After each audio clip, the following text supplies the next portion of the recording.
Hey Grande Live! This is your weekly Newsish Roundup brought to you by Grande Ronde Hospital, Anything to Digital, Northwest Furniture and Mattress, EONI, Valley Realty, Schwab Tire Center, and Country Financial. After years of waiting, Marketplace Underground is finally opening its doors. And there's stores, really nice ones too. For nearly 6 years now, the Marketplace Underground has been under construction on 4th and Washington. They've had numerous setbacks, including stores leaving, pipes breaking, and basements flooding, and not to mention the slow but sure dripping nature of small town progress. But it's open, and several new stores, including a Thai restaurant, 2 antique stores, artist exhibitions, potters workshops, and several boutique clothes and shoe stores are open for business. And this week, I got the opportunity to sit down with 2 of the owners of the stores and ask them about what they've got going on. My name's Lorena Overton, and I actually have right now 4 stores at the Marketplace Underground, but I have 2 more that are coming in the spring. And I also am getting ready to open the salon upstairs next to the bakery. So I have a lot, I've become kind of a pretty big part of the Underground. I'm not sure exactly how it all happened, but I think it was meant to be. My name is Uncle Dave, as I'm referred to by the Thai community, all over the world actually. I've been involved in the Marketplace with Dara Sisadeth, who is the owner of this restaurant, for approximately 6 years. We came in on the ground level, literally, since we're in the underground now. There was absolutely nothing here except pipes about chin high and a dirt floor when they were beginning construction. We decided at that point in time that her first restaurant was going to be in La Grande, Oregon. My name is Dara Sisadeth. I was here, is going to be here to share all my Thai food, my taste Thai. Now, the Marketplace Underground is the brain baby of Al Alsberger, a California real estate developer moved to La Grande who has a heart for local business, a buttload of money to invest, and a Mercedes with the license plate, "You ready?" to signal his belief that Jesus is coming back soon. Al doesn't like to be on camera, so I didn't get to talk to him. But what's so singular about many of the businesses on this side of town is the owner's dedication to Al and his vision. We figured we would introduce ourselves through Al's vision, because Dara herself also has a very good vision. She's worked for over 25 years in the United States, and her history coming from Laos and northern Thailand, which I'm very familiar with. I basically adopted her. She asked my opinion about Al's vision. My opinion is that this is the best spot for her to open her first restaurant. Just kind of, it made me feel peaceful, it made me feel good, and so that's what made me want to be a part of it. And so I think that's kind of the main goal, is we want the customers and the clients, the visitors, to feel very welcomed, and maybe they can't even pinpoint exactly how it, they just know it makes them feel good and they want to come back. And that's exactly how it started with me. I just started visiting, and I started visiting more and more. And then I just knew I wanted to be a bigger part of it. There will be more stores coming soon, including more clothing stores, another restaurant, an art gallery, and several stores the owners are keeping their mouths shut about. It's a beautiful space, so even if you don't buy anything, go down and enjoy the atmosphere of local art, painted ceilings and floors, plus the relaxing cadence of classical music that constantly plays over the PA system. This title story was brought to you by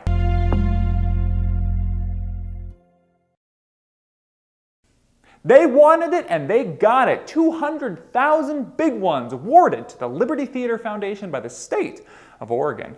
Last week, the Liberty Theater hosted an arts and music night in celebration of 2 things: the revealing of the newly refurbished antique chandelier of the Liberty and the announcement of their state award from the state of Oregon.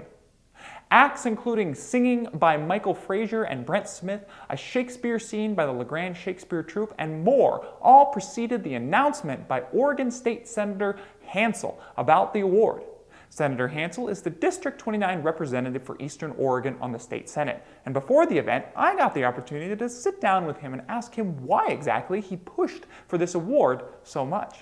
The thing that caught my eye, first of all, was to meet the people, especially the Mammons, who had taken this on as a community project of their own, the passion that they had, the dedication, the vision.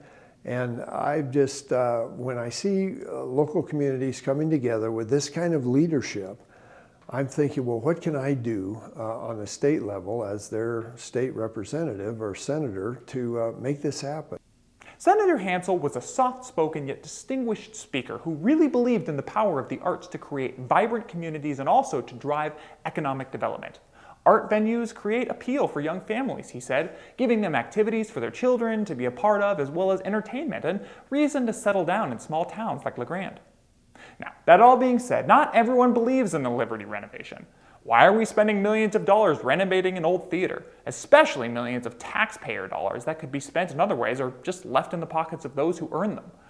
Well, I asked Mike Frazier, one of the Liberty board members, this question, and this is what he had to say. And it's something that's really important to a segment of our society, and it's in all of our best interests that it opens. Whether you're the kind of person that would go to a play or a concert or not. It's something that makes Grande a better place. More information on the Liberty Theater can be found on their website. You can also see the full interviews with Senator Hansel and Mike Frazier on Grande Alive's Facebook page. This story was brought to you by Country Financial, now located on Adams Avenue in downtown Grande. Dying sucks, at least for many people it does. There's pain, suffering, and leaving life unfulfilled is a horrible emotional experience. Many people in our modern life don't die gracefully, and caring for those people who are in the process of dying is an equally difficult experience sometimes, both physically and emotionally, for those providing the care. This month is National Hospice Month, and to celebrate it, if celebrate is even the right word, Teresa Smith-Dixon came down the hill from Grand Ronde Hospital to chat with me about hospice. Hospice is care for those who are dying, she said, and it's been an active profession since about the 1970s. For many people, caring for their loved ones in their last years involves a lot of uncertainty, confusion, and suffering. But hospice helps, Teresa said. Hospice is a team of people, all with particular skills and competencies, all oriented toward helping people be more comfortable in their dying days. And Teresa said that though she didn't plan to get into hospice when she was younger, seeing firsthand the effect it can have on a person's outlook made it her life's work. And I started visiting an elderly woman who wanted to die, and she was always talking about wanting to die. And wow. So I started visiting her and bringing her ice cream and listening to her stories. Wow. And she suddenly stopped complaining and didn't want to die anymore. Wow. And it was like that experience with her just opened up this whole world. But hospice is a tough gig. My fiance did hospice home care when she was in high school, and it was difficult, she said. Many times people are very particular about the way they want things, and bitter, and even the simple fact of being around dying people can have an emotional toll on those who are caring for them. But Teresa said that though the job is tough, being around suffering actually connects her through her own suffering to the rest of the human race. What helps me, I think, in the most essential sense is that I see it as part, when I move that individual suffering or my own individual suffering into being connected with all humanity. It doesn't mean I don't have my sadness or my grief or feel that pain, but I also find meaning in that pain, or it's somewhat relieved by the fact that I am part of all humanity and that we all suffer on some degree. The interview was a fantastic look into the world of end-of-life care that seriously made me think about my parents' own coming last days. The rest of the interview can be watched on Grande Alive's website or their Facebook page. This story was brought to you by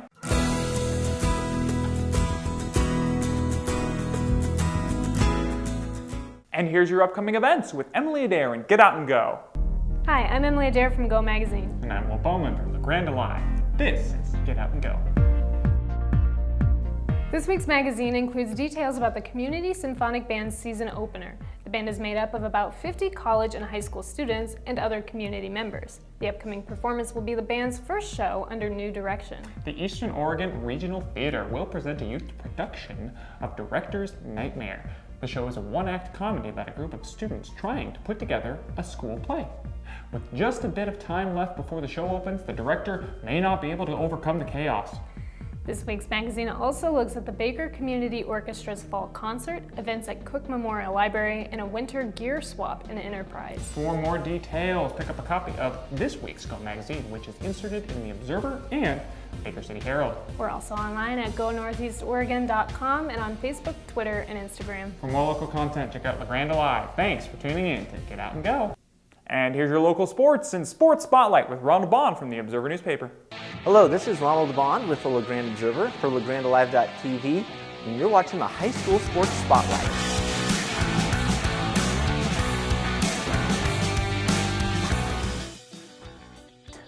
We've only got 2 games today, and so we're going to burn right through them. The LaGrande football team saw its best season since 2005 end with a crushing 24-21 loss to Marshfield in the 4A quarterfinals Friday night. The Tigers did get 235 yards passing and 2 touchdowns from Andrew Peasley, who threw both of them to GT Blackman, and the quarterback also rushed for a touchdown in the 4th quarter. But the Tigers saw their 13-3 lead that they had going into the 4th quarter slip away. They finished their best season in over a decade, as we said, with an 8-3 record. The Wallowa Cougars also saw their season come to an end with a 28-6 loss on the road at Triad in the Class 1A quarterfinals. The Cougars' high-powered offense had been averaging almost 60 points a game on the season, but was held to just 1 Austin Brokamp touchdown in the 3rd quarter. Like the Tigers, the Cougars see their season end with a mark of 8-3. And that's all we have for today. We'll be off for a couple of weeks until basketball and wrestling start in December, so enjoy Thanksgiving. I'm Ronald Bond with the LaGrande Observer. Be sure to follow me on Twitter at LGOBond. Pick up a copy of The Observer or check us out online at LaGrandeObserver.com and check out what Will, Brent, and the crew is doing at LaGrandeLive.tv. Signing out. And that's your weekly Newsish Roundup. This roundup was brought to you by Ronde Hospital, Northwest Furniture and Mattress, EONI, Anything to Digital, Valley Realty, Country Financial, and Schwab Tire Center. Please like and share this video and tune in to LaGrandeLive.tv for more local content. I'm Will Boatman.